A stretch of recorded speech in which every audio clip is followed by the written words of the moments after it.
Berjumpa lagi dalam permenungan kita edisi Senin 12 Juli 2021 dalam pekan ke-15 masa biasa. Bacaan-bacaan liturgi hari ini, bacaan yang pertama dari kitab Keluaran bab 1 ayat 8 sampai 14 dan ayat 22. Dan bacaan Injil dari Injil Matius bab 10 ayat 14 sampai bab 11 ayat 1. Bacaan pertama hari ini mengingatkan kita semua akan apa yang dijanjikan oleh Allah kepada Abraham, Ishak, dan Yakub, nenek moyang bangsa Israel. Bacaan pertama hari ini mencatat bahwa orang-orang Israel bertumbuh makin pesat. Dan pertumbuhannya makin pesat dari bangsa Israel di Mesir saat itu mengkhawatirkan Raja Mesir. Catatan bacaan pertama, sesudah Yusuf, muncul raja baru Mesir yang tidak mengenal Yusuf. Karena itu, ketika melihat pertumbuhan orang-orang Israel begitu hebat, dan itu mengkhawatirkan Raja Mesir, sampai Raja Mesir seakan mencurigai, jangan-jangan pada satu saat orang-orang Israel yang sudah semakin banyak ini bersekongkol dengan musuh Mesir, lalu kemudian berbalik menyerang Mesir. Itu yang dicurigai, itu yang ada dalam pikiran Raja Mesir saat itu. Karena itu, sebelum itu terjadi, Raja Mesir mengambil kebijakan, yakni menahan laju pertumbuhannya orang-orang Israel. Maka mereka diberi pekerjaan yang berat, pekerjaan yang kasar, yang membutuhkan tenaga yang luar biasa. Bahkan Firaun sendiri, pada bagian terakhir bacaan pertama hari ini, memerintahkan supaya anak laki-laki yang dilahirkan dari orang Israel harus dibuang ke sungai Nil.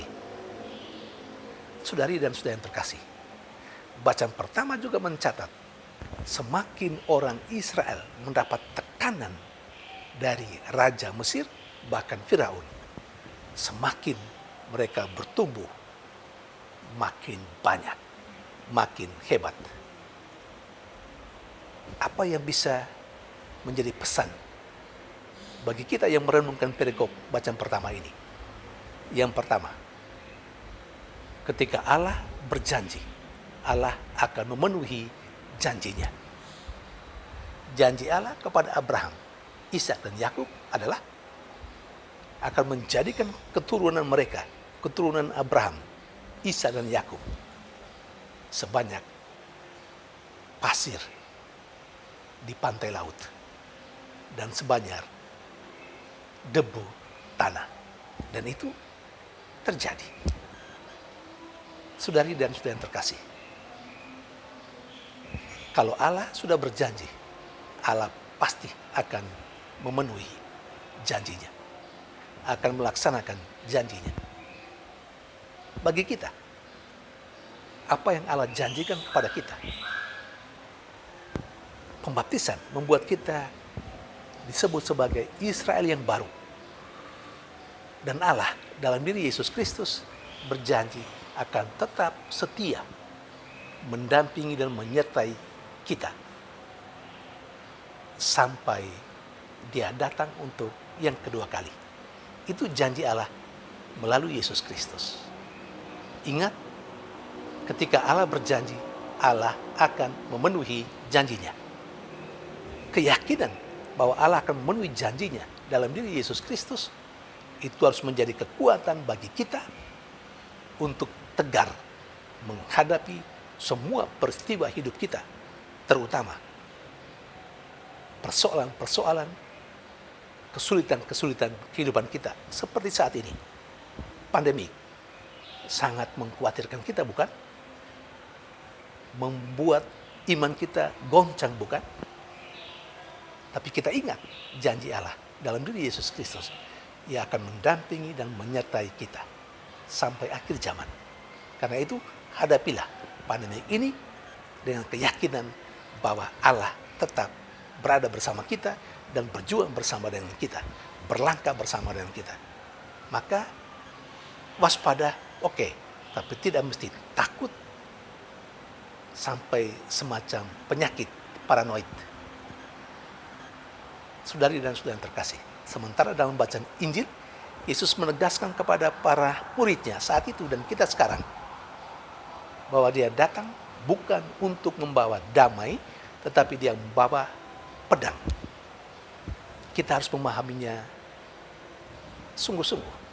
Karena kata-kata Yesus itu bisa membingungkan siapapun. Lalu apa maksudnya Yesus dengan kata-kata seperti itu? Yesus tahu ketika dia hadir di tengah para muridnya, ketika dia memanggil para muridnya, ketika dia mengajarkan banyak hal kepada orang-orang yang mengikuti dia. Yesus tahu, baik para muridnya maupun orang-orang yang sedang mengikuti dia saat itu adalah orang-orang yang sudah punya pegangan sebelum Yesus. Sekurang-kurangnya untuk orang-orang Yahudi, Taurat itu menjadi pegangan hidup mereka. Apa yang diajarkan oleh ahli Taurat dan orang-orang Farisi itu menjadi pegangan hidup mereka. Apa yang diajarkan oleh petinggi atau pemuka agama itu juga menjadi pegangan bagi mereka. Karena itu mereka pasti menjadikan apa yang diajarkan, menjadikan hukum Taurat sebagai landasan kehidupan mereka. Seperti apapun hukum Taurat itu, mereka mengikuti persis. Nah, kita tahu Yesus dengan ajarannya banyak kali juga menyempurnakan apa yang kurang dalam hukum Taurat. Dan disitulah terjadi semacam persaingan, semacam peperangan antara hukum Taurat dan ajaran Yesus. Dan disitulah rasa damai pasti tidak mungkin akan dialami ketika orang misalnya harus memperjuangkan atau mempertimbangkan mau ikut hukum Taurat atau mau ikut apa yang diajarkan oleh Yesus. Itulah peperangan. Pedang menggambarkan peperangan. Ada perjuangan, ada pergolakan. Mau ikut ajaran yang lama, pegangan yang lama, atau mau mengikuti apa yang diajarkan oleh Yesus. Saya kira kita juga mengalami hal yang sama. Kita datang dari keluarga kita dengan berbagai latar belakang kehidupan. Ada adat istiadat kita. Atau sekurang-kurangnya dalam diri kita sendiri pun ada hal yang menjadi keinginan kita, yang menjadi harapan kita.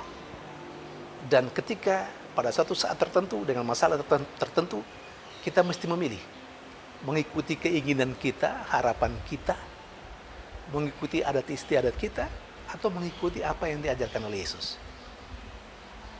Saat-saat seperti itu bukan damai yang kita rasakan, tetapi peperangan, pedang. Pertanyaan refleksif untuk kita,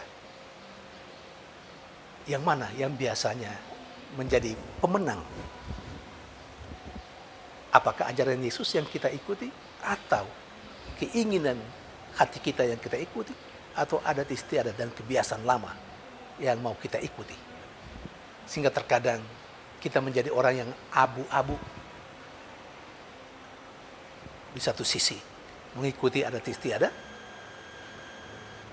memang tidak semua adat istiadat itu jelek, tapi ada juga adat istiadat yang memang bertentangan dengan apa yang diajarkan oleh Yesus. Saat-saat seperti itu, apakah kita berpegang dan berpihak pada adat istiadat, keinginan manusiawi kita, atau kita berpegang pada apa yang diajarkan Yesus? Disitulah terjadi perjuangan. Disitulah bukan damai yang kita rasakan, tetapi peperangan dalam tanda petik. Saudari dan saudara yang terkasih, seharusnya ajaran Yesus menjadi semacam inspirasi yang menyinari apa yang kita miliki, isi hati kita, kemauan kita, keinginan kita, dan apa yang kita miliki, latar belakang budaya kita misalnya. Ajaran Yesus harus menjadi inspirasi untuk melihat itu semua. Jadi adat istiadat harus dijiwai oleh ajaran Yesus. Semoga kita makin menjadi pengikut Yesus yang menghayati ajaran Yesus, bukan mengikuti keinginan kita dan harapan adat istiadat kita. Tuhan memberkati.